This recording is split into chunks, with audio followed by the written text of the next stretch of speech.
कि मूर्ति लगाने से, घर पे दीपक जलाने से, पकवान बनाने से क्या होता है। आपको मैं बताता हूं कि मेरा 2 साल का बच्चा था जब मैंने घर पे मूर्ति स्थापित की। मूर्ति पहले थी, मूर्ति को मैंने नई मूर्ति स्थापित की तो बच्चे ने पूछा, पापा एक ही मूर्ति क्यों लगी हुई है? मैं क्यों, एक मूर्ति में सभी मूर्तियां इसमें हैं, जितनी भी मूर्तियां हैं उसमें एक नहीं है। आज फिर मैंने, वो बच्चा 6 साल का हो गया है, आज मैंने जैसे सुबह उठा, नहाया धोया, दीप प्रज्वलित किया तो बच्चे ने पूछा कि पापा अब तो बता दो ये कौन है। मैं कहा बेटा इनको बताने के लिए मुझे वर्षों लग जाएंगे, लेकिन संक्षिप्त में बात बता देता हूं। आज हम जब सब कुछ है वो इन्हीं की बदौलत है। बस इतना कहकर मैं अपनी बारी को विराम दे दिया। उसके बाद में बच्चे ने पूछा पापा फिर भी बताओ आप। फिर भी मैंने उनको बताया कि बेटा ऐसे है, ये बाबा साहब हुए थे, संविधान निर्माता हुए थे। इन्होंने धर्म को माना, लेकिन धर्म को सही दिशा की तरफ प्रदान किया। इनका धर्म एक ही था, इंसानियत का धर्म। जो पिछड़े हुए हैं, जो भटके हुए हैं लोग हैं, उनको सही दिशा प्रदान करने का इन्होंने काम किया। ये हमारे बाबा साहब हैं। इस प्रकार है तो मुझे बड़ी खुशी हुई। इस प्रकार है तो आप अपने बच्चों को इतिहास के बारे में बताएं, अच्छी अच्छी किताबें बताएं। इस प्रकार है तो नामा साहब ने बहुत कुछ बता दिया। मैं हिंदी का एक अध्यापक होने के नाते मैं आपको कुछ बातें बताऊंगा कि अम्बेडकर होने का मतलब क्या है। अम्बेडकर का मतलब है कि निर्भय होकर आगे बढ़ना। अम्बेडकर का क्या मतलब है? निर्भय होकर आगे बढ़ना। अम्बेडकर का मतलब है कदम उठा लिया तो पीछे की तरफ नहीं जाना। जैसे सावित्रीबाई फुले का इन्होंने बहुत अच्छा दृष्टांत बताया। सावित्रीबाई फुले थी, अगर वो आज की साड़ी के ऊपर उनके ऊपर गोबर फेंका गया, कीचड़ फेंका गया, पता नहीं क्या क्या उनको यात्रा सहनी पड़ी, आज वो पीछे हट जाते तो इतनी मेरी माताएं बहनें आज जो शिक्षित है होती क्या? नहीं होती, क्योंकि ये सब देन किसकी है? सावित्रीबाई फुले की है। तो एक बार मैं सत करता हूँ सावित्रीबाई फुले को।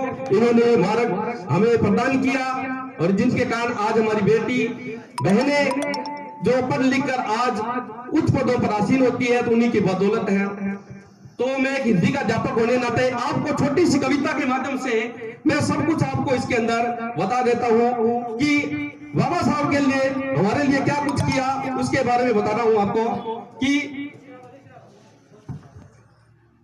बाबा साहब आपको पता है जाति पात के बड़े खिलाफ थे, लेकिन आज फिर वो भी जाति पात वही चल रहा है। आज बाबा साहब को 130वीं जयंती मना रहे हैं, लेकिन इतना कुछ बदलाव नहीं हुआ जितना बाबा साहब जान करना चाहते थे। जाति पात छुआछूत जलकुंडी सा पनपेगा, बाबा साहब का समता पूर्ण होने को तड़पेगा।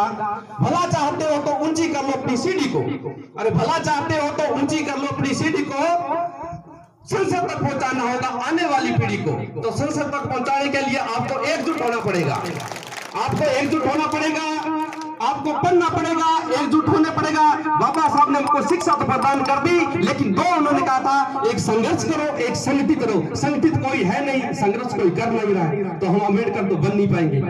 अम्बेडकर को बनना है तो अम्बेडकर के पद चिन्हों पर चलना है, और पद चिन्ह चलने के लिए हमें बाबा साहब के गुणगान करने पड़ेंगे, बाबा साहब की किताबों को पढ़ना पड़ेगा, और उनके जो पद चिन्ह हमारे को प्रदान किए हैं उनके तरफ हमें आगे बढ़ना पड़ेगा। जाति पात छुआछूत जलकुंडी सा पनपेगा, बाबा साहब का समता का सपना पूर्ण होने को तड़पेगा। भला चाहते हो तो ऊंची कर लो अपनी सीढ़ी को, भला चाहते हो तो ऊंची कर लो अपनी सीढ़ी को। संसद तक पहुंचाना होगा आने वाली पीढ़ी को, संसद तक पहुंचाना होगा आने वाली पीढ़ी को। और अभी नहीं चेते तो हीरा कब तक चाहोगे, अभी नहीं चेते तो हीरा कब बन पाओगे। अगर हीरा बनना है तो बाबा साहब के पद चिन्हों पर चलना होगा, नहीं चले तो फिर आप उसी दिशा के अंदर चला जाओगे जिस प्रकार पहले हमारी दिशा थी, उसी दिशा में चला जाओगे। इस प्रकार मैं अपनी वाणी को विराम देते हुए एक बार बाबा साहब के लिए एक बार जयकारा नहीं हुआ अभी तक, एक साथ बोलोगे जय भीम, जय संविधान, जय भारत।